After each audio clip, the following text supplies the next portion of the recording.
When Caitlin Rhodes pulled her van into the quiet neighborhood of Elmwood Street on the afternoon of May 17, 2022, it was a typical spring day in Cedar Hills, Texas.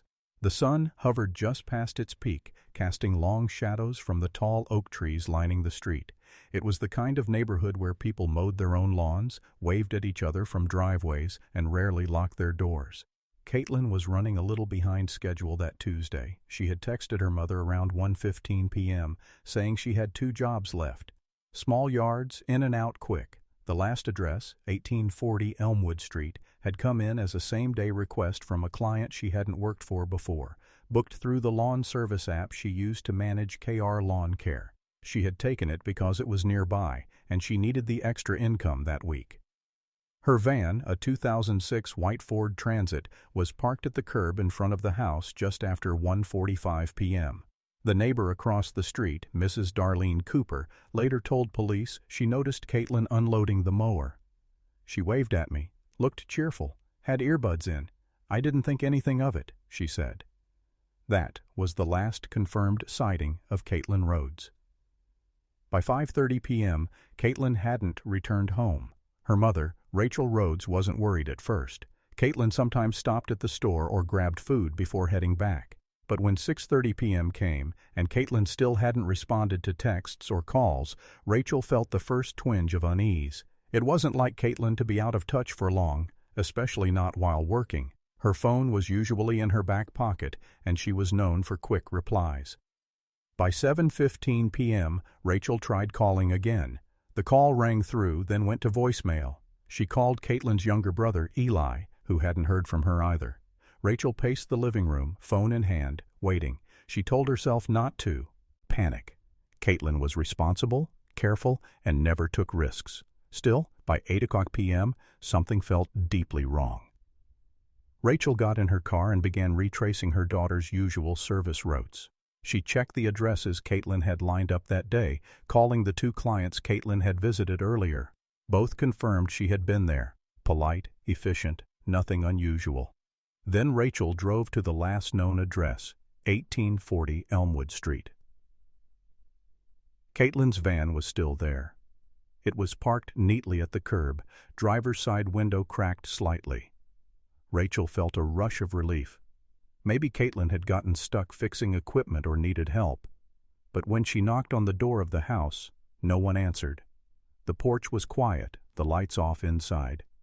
She knocked again, called Caitlin's name, then walked around the van. The driver's side door was unlocked. Inside the van, Caitlin's wallet was tucked into the center console, and her phone was gone. Her water bottle sat in the cup holder, half full. A small cooler with snacks was untouched on the passenger floor. Her safety gloves and ear protectors were on the driver's seat, and the electric mower, her main tool, was missing. Rachel's relief dissolved into dread. She called 911. The call to the Cedar Hills Police Department was logged at 8:27 p.m.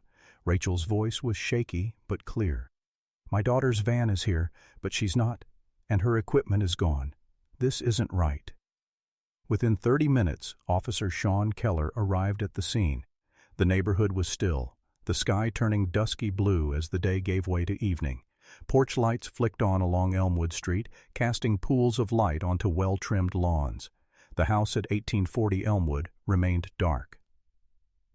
Officer Keller took Rachel's statement, then did a cursory check of the property. The front and back yards showed no signs of work. The grass was still overgrown, no visible moats. Were tracks. It was as if Caitlin had never started the job. Keller knocked on the door of 1840 Elmwood repeatedly. No response. According to public records, the property was owned by James F. Blanton, a semi-retired man who had inherited it from his mother. Keller made a note to contact him, but left a business card on the door for now. The van was photographed and its contents logged. Rachel's description of Caitlin's electric mower, a bright green Ego 21-barn cordless mower, custom marked with KR Lawn Care stickers, was relayed to all units. By 10:15 p.m., a missing person report was officially filed. As the police cruiser's lights faded into the distance and Rachel stood beside her daughter's silent van, one thing was certain: Caitlin had arrived at 1840 Elmwood Street that afternoon. but where she went from there and why her mower was gone was a mystery. As midnight approached on May 17, 2022, the Rhodes family house in Cedar Hills was filled with a tense, unnatural quiet.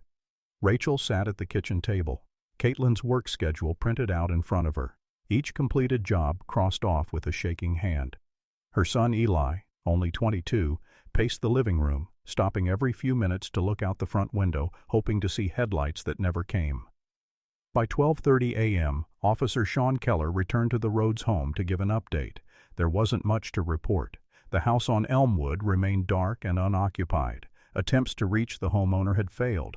A patrol car had been stationed near the property overnight, but no sign of Caitlin or the mower had surfaced. "She's somewhere," Rachel said quietly. "She wouldn't just leave her van." Keller didn't argue. Abandoned vehicle cases rarely ended well, and time was already slipping away.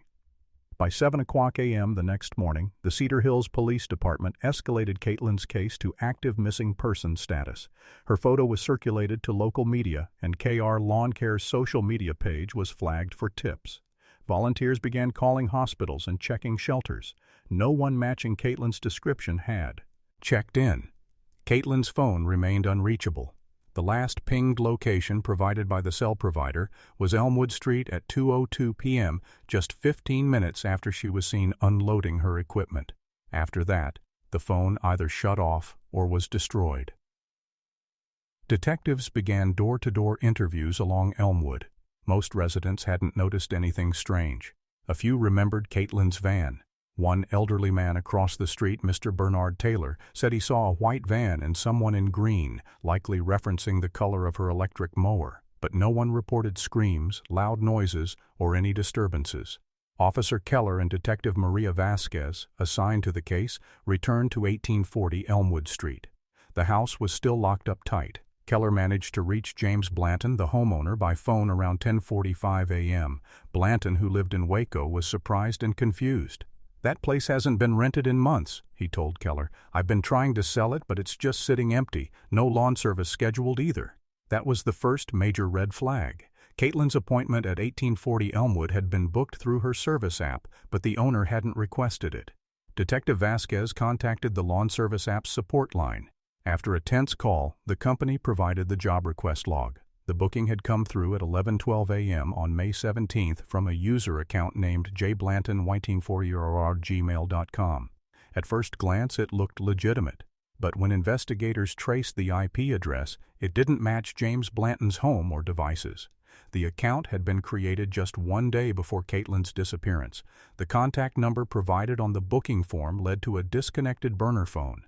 This wasn't a routine job, it was a setup. By May 19th, Caitlin had been missing for 2 days, and the tone of the investigation shifted sharply. What began as a presumed accident or voluntary disappearance was now treated as a potential abduction. A search team of volunteers, police, and K-9 units combed the neighborhood, nearby wooded areas and vacant lots. Drone footage was reviewed, but Cedar Hills, while small, was bordered by dense tree lines and open fields, areas difficult to search thoroughly. Rachel and Eli refused to leave the house. Each phone call, each knock on the door felt like it might bring Caitlin back, or bring news they couldn't bear to hear. By the end of that week, KR Lawn Care's clients began calling, confused about missed appointments. Rachel personally answered each call. Every time she hoped someone might have seen something, a strange vehicle, a person nearby, anything. But no new leads emerged. On May 22nd, 5 days after Caitlin's disappearance, a press conference was held outside the Cedar Hills Police Department. Standing under a pale blue sky, Detective Vasquez and Police Chief Dennis Halbrook addressed the community. "This is an active, high-priority case," Halbrook said. "We believe Caitlin Rhodes did not disappear willingly. We are following all leads, and we urge anyone with information to come forward." Behind the cameras, Rachel stood next to Eli, her hand gripping his arm. Her eyes were fixed straight ahead, her face pale but determined. She hadn't slept in days. That same day, Detective Vasquez spoke privately with Rachel. "We believe someone deliberately lured Caitlin to that house," she said, "and we're working under the assumption that this was planned." Rachel sat silent for a moment, then she whispered, "Why her?" Vasquez didn't have an answer. Not yet. By the end of May 2022, Caitlin Rhodes's disappearance had settled into the worst kind of uncertainty. No body, no witnesses, and no clue where she went. The streets of Cedar Hills wore the story like a shadow. Her missing person flyers were taped to shop windows, gas station pumps, and community bulletin boards. Her KR lawn care van remained in the police impound lot, locked behind a chain-link fence. Its content was logged, but still offering no answers. The van had been searched 3 times. Every tool, glove, and receipt was accounted for, except for her electric mower. Detective Maria Vasquez stared at the van's contents laid out on the department's evidence table. A pair of work gloves worn at the palms. Ear protectors marked with Caitlin's initials. Her phone charger tangled beside the front seat. An empty thermos and a small toolkit. The absence of the mower, a bright green Ego 21 cordless electric mower, felt glaring. It wasn't just any mower. Caitlin had paid nearly $500 for it, and it was essential to her business. She never left it behind. "We checked pawn shops within 50 miles, Vasquez told her partner, Detective Alan Morse, flipping through her notes. Nothing matching her mower was sold or reported. Morse scratched his beard, leaning back. "It wasn't stolen for profit. If someone wanted to rob her, why not take the van?" They sat in silence for a beat. The implication hung in the air. The mower wasn't taken. It was part of what happened to her. The homeowner, James Blanton, remained cooperative but unhelpful. He had no idea who used his name to schedule Caitlin's job. The email and burner phone had been dead ends. No fingerprints, no traceable purchase info. Vasquez spent hours analyzing Elmwood Street's neighborhood, looking for any clue. One resident, Noah Grant, had a ring camera mounted on his porch facing the street. When officers reviewed the footage, they spotted Caitlin's van pulling up at 1:47 p.m., followed by her walking up the driveway with headphones in, pushing her folded mower. At 1:59 p.m., Caitlin walked around the side of the house, mower in tow, and was never seen again. By 2:07 p.m., the ring camera caught something unusual. A dark-colored SUV slowly passed the house, then turned down the adjacent street. The license plate wasn't visible, and the image was blurry, but it stood out. Police canvassed nearby traffic cameras. No other sightings of the SUV. 2 weeks passed. The community's interest remained strong. A search party led by Caitlin's brother Eli and a local church group covered vacant lots, drainage ditches, and wooded areas outside town. Nothing. Rachel Rhodes continued calling media outlets, pleading for airtime. Her daughter's face appeared on regional news stations, and the story was picked up by a missing persons podcast, which re-examined the case with a theory. Caitlin was targeted. The lack of any ransom demand or contact left detectives with few theories. One possibility kept surfacing. Caitlin was lured, attacked, and the mower was taken with her, used somehow in the crime, or hidden deliberately. In early June, the FBI briefly consulted on the case but declined to take it federal. Without evidence of cross-state activity or interstate communication, it remained local. Detective Vasquez began working angles no one wanted to consider. Did Caitlin know someone who could have set her up? Could the fake job request have been personal, not random? Was it someone she rejected? A client with a grudge? The theory lacked a suspect, but Rachel remembered an uneasy moment. 2 weeks before she went missing, Caitlin mentioned a man who kept booking her for last-minute jobs, always late in the day, always alone. She didn't like his tone, said he was pushy. The man's name, Carl Denton.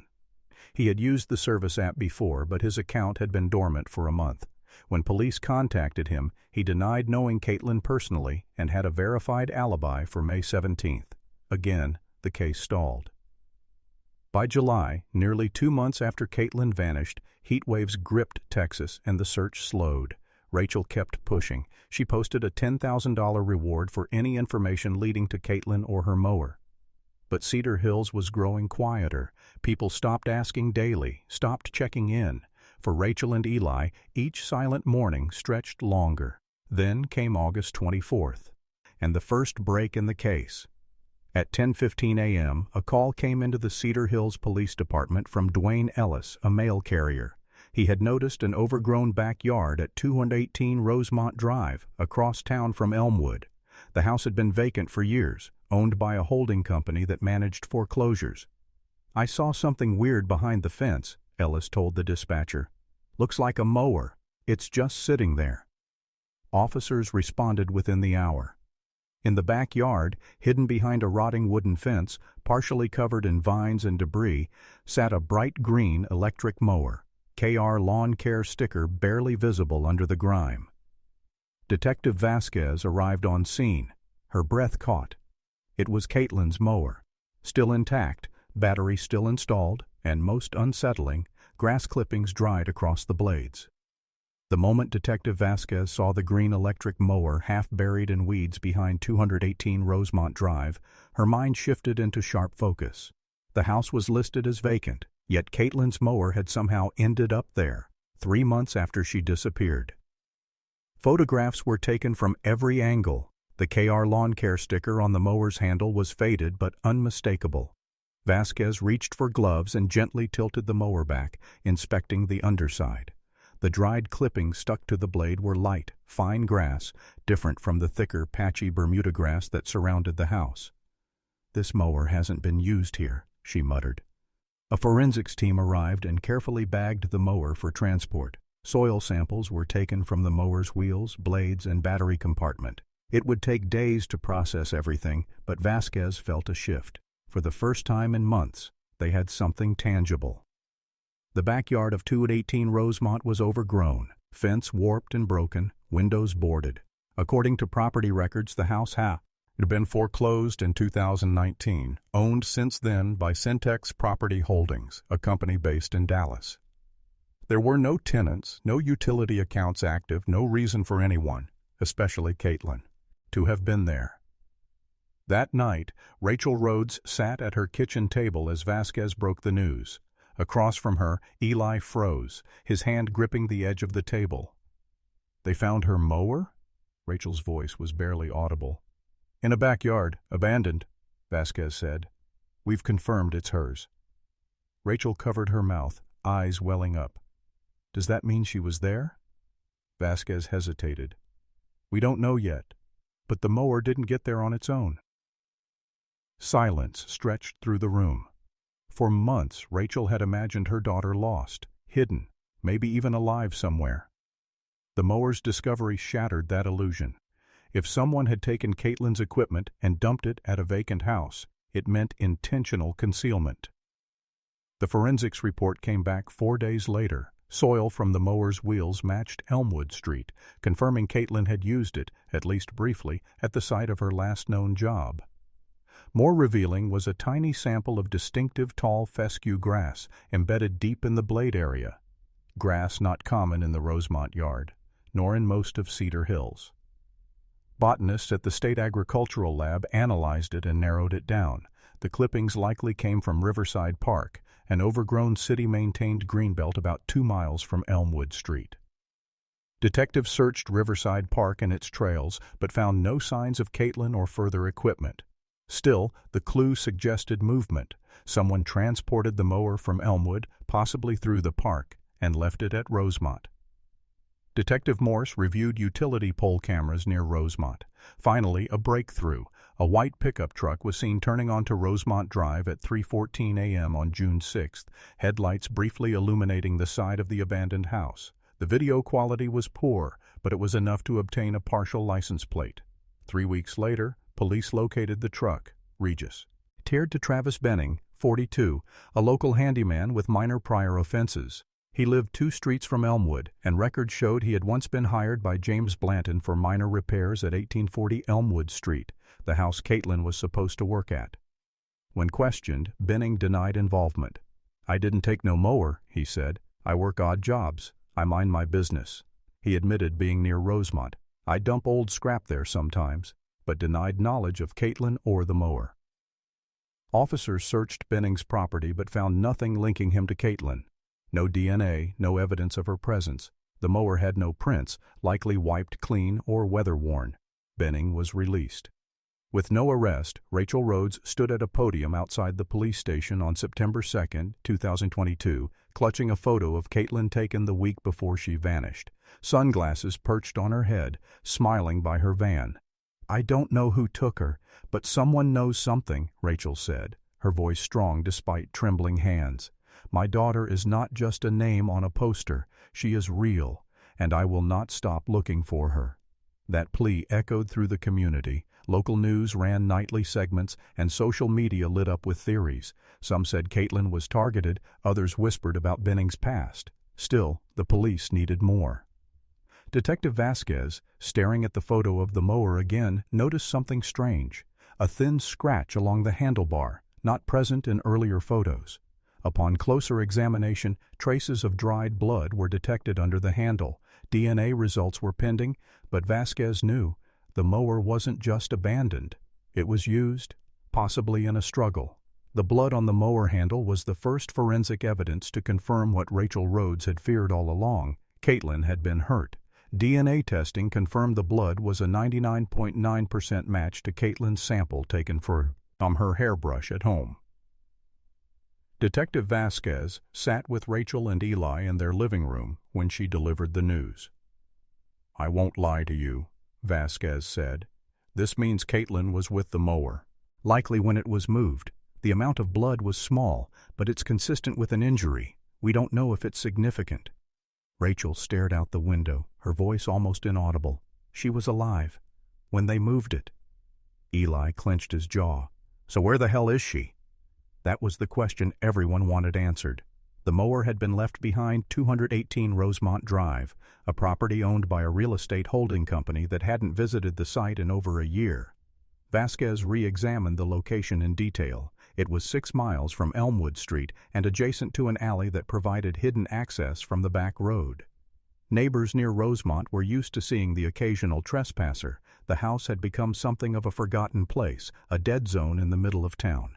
But one neighbor, Mrs. Elaine Harmon, recalled something strange. "There was a light on inside that house once," she said. "Middle of June, maybe? I thought the property company finally sent someone, but it was gone the next day." Her statement was corroborated by another neighbor, Jack Williams, who noted that in mid-June a white pickup truck had been parked by the alley at night, engine idling. Both dates aligned with the night the mower appeared, and with the truck belonging to Travis Benning. Vasquez filed for a search warrant on Benning's digital devices. While his house yielded nothing physical, his phone records told a different story. Analysis revealed that Benning's phone pinged off the cell tower nearest to 218 Rosemont Drive on June 6 at 3:11 a.m., the exact time the surveillance camera caught his truck near the property. His excuse, that he was dumping scrap metal, began to fall apart.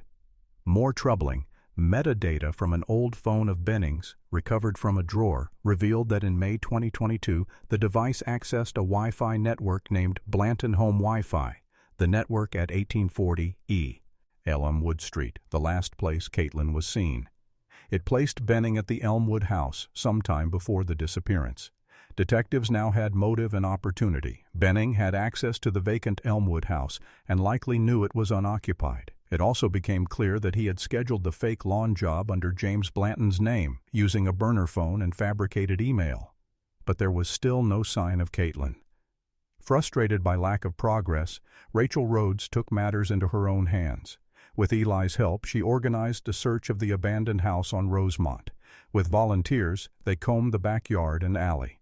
That's when Eli noticed a narrow door in the side fence, partially buried under brush. Behind it, they found a small concrete storm cellar, rusted shut. They called Vasquez immediately. The police forensics team pried open the cellar door on September 10th. Inside, the air was stale, heavy with mildew. The cellar was empty, except for an old blanket, a plastic water bottle, and a broken zip tie on the floor. Forensics identified Caitlin's fingerprints on the water bottle and a hair strand matching her DNA on the blanket. She had been there. But how long, and where had she gone? Detective Vasquez believed Caitlin had been held in the cellar, likely for a short time, before being moved again, possibly against her will. As media swarmed the area, public pressure mounted for an arrest. Benning was brought in again, this time on suspicion of unlawful detainment and obstruction. He refused to speak and lawyered up immediately. While no body was found, the DA moved forward with charges related to the evidence, hoping pressure would force a confession. But Benning posted bail and disappeared. A warrant was issued for his arrest. Rachel Rhodes faced reporters again, her face pale but composed. "My daughter was taken by someone she trusted. Someone who lured her in with a job. We found her mower. We found where she was kept. Now we need to find her." She paused. "And we need to find him." As police searched for Benning, the question remained, was Caitlin still alive? By September 12, 2022, Travis Benning had vanished. After posting $25,000 bail, he failed to appear at his scheduled check-in with Cedar Hills Police. His house was empty, phone off, and his white pickup truck was missing. A statewide BOLO alert was issued. For the first time, the case moved beyond a missing person investigation. Caitlin Rhodes was now officially listed as the victim of an abduction, and Benning, the prime suspect, was wanted for questioning in connection with her disappearance. Detective Vasquez hadn't slept in 36 hours. Sitting at her desk, she stared at the forensics photos from the Rosemont storm cellar. The discarded blanket, the empty water bottle, the broken zip tie. The scene wasn't just random. It was a place where someone had been restrained and left alone, if only for hours. Back at the lab, analysis confirmed the fingerprints on the cellar door latch belonged to Benning. His presence at the property was undeniable. A search warrant for Benning's financial records uncovered fuel purchases in rural areas north of Cedar Hills in the days following Caitlin's disappearance. Small gas stations near Lake Grover, a remote reservoir surrounded by dense woods. Vasquez ordered a search of the area. On September 14th, sheriff's deputies and volunteers combed through a stretch of overgrown land near Lake Grover's north shore, where Benning had made a purchase on May 19th, 2 days after Caitlin vanished. Near a dry creek bed, beneath a pile of rotting plywood, they found something. It was Caitlin's cell phone, the screen shattered, casing cracked. A nearby plastic tarp, partially buried under leaves, was also recovered. Both were bagged and sent for analysis. Vasquez stood silently at the site, staring at the dirt. The phone's location, nearly 30 miles from Rosemont, suggested Caitlin had been at. He moved more than once, first from Elmwood, then to Rosemont, and finally out to the lake's edge. As forensic teams examined the phone, they retrieved fragments of text messages and call logs. The last outgoing text was sent to a client at 1:42 p.m. on May 17th, confirming Caitlin was on her way to the Elmwood job. There were no messages or activity after 2:03 p.m., aligning with the last ping from her cell tower. But what stood out was the GPS data stored in the phone's memory, including location history. One entry caught Vasquez's attention. At 2:38 p.m., Caitlin's phone registered at a location just 2 blocks from 218 Rosemont Drive. The timestamp indicated Caitlin's phone had been near Rosemont less than an hour after she was last seen. Had Benning taken her there immediately?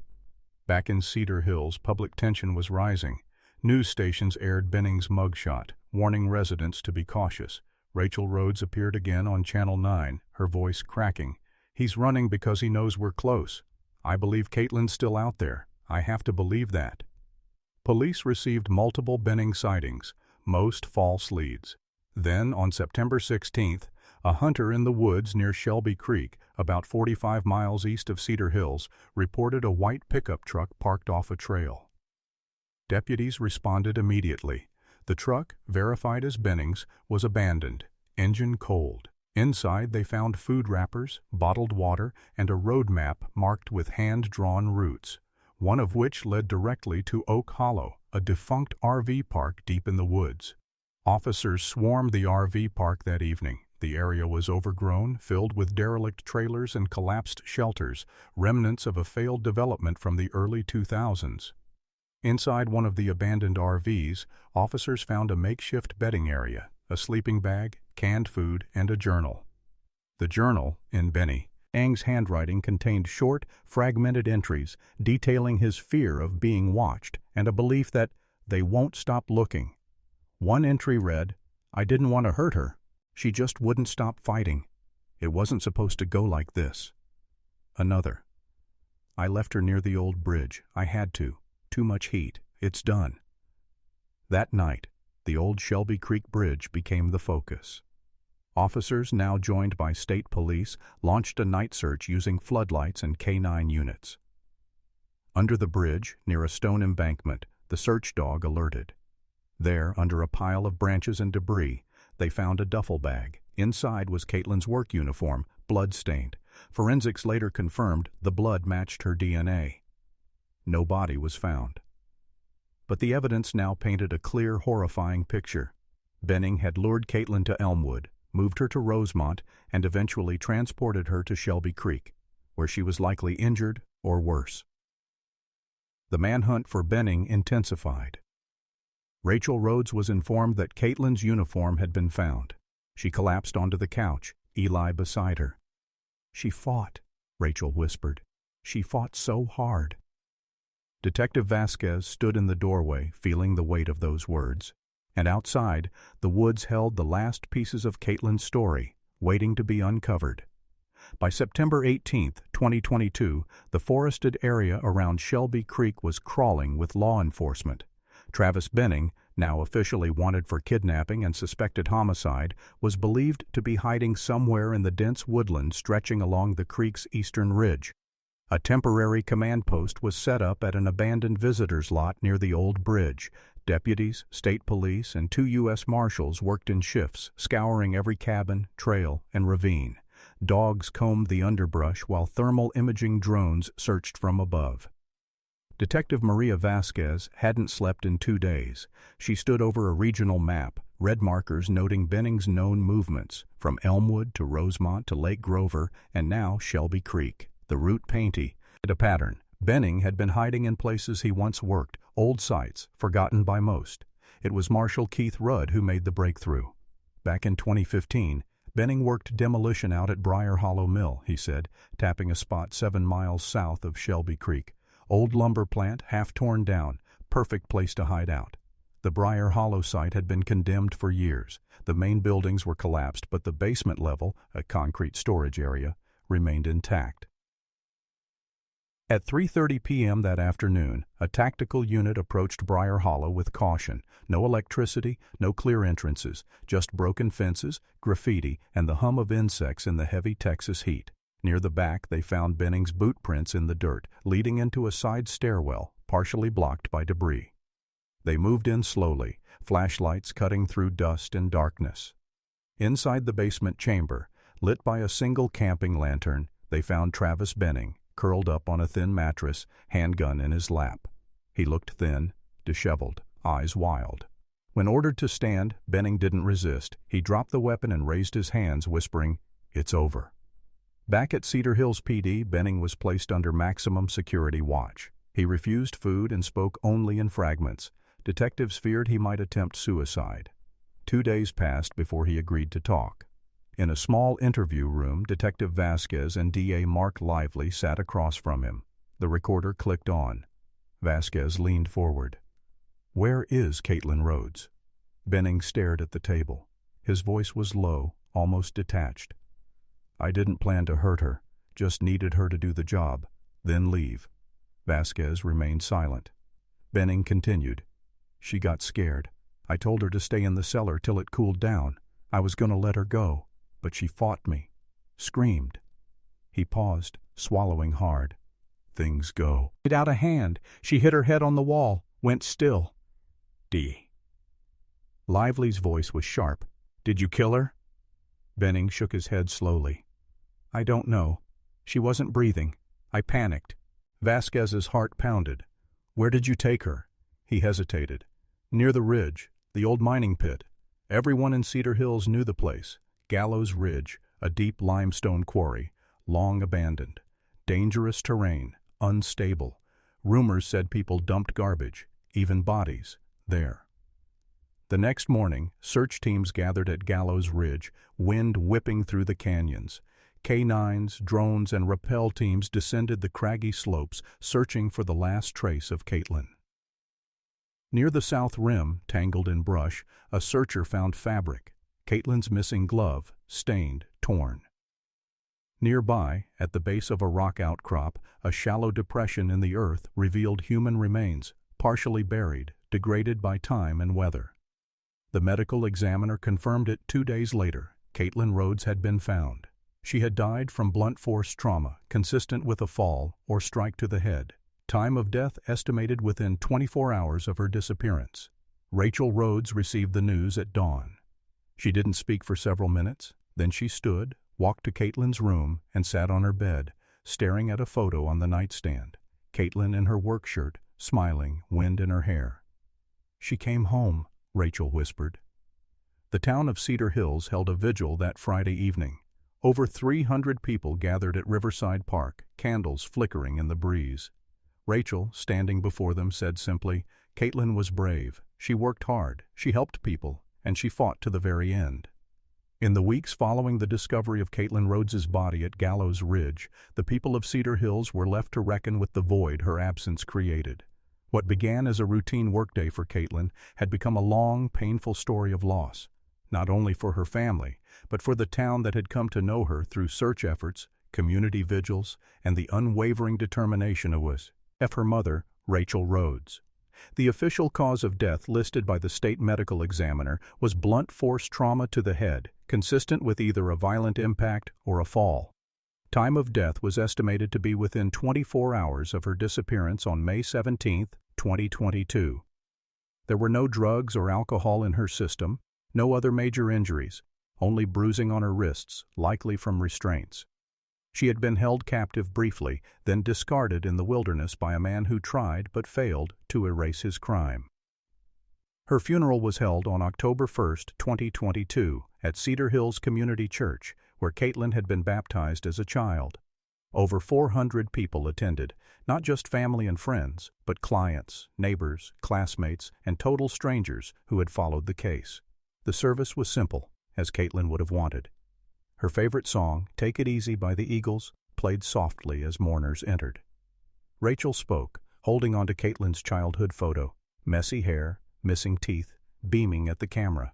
She never wanted the spotlight, Rachel said, but in her own quiet way, she left a mark on everyone she met. She believed in hard work, honesty, and kindness, and that's what we'll remember.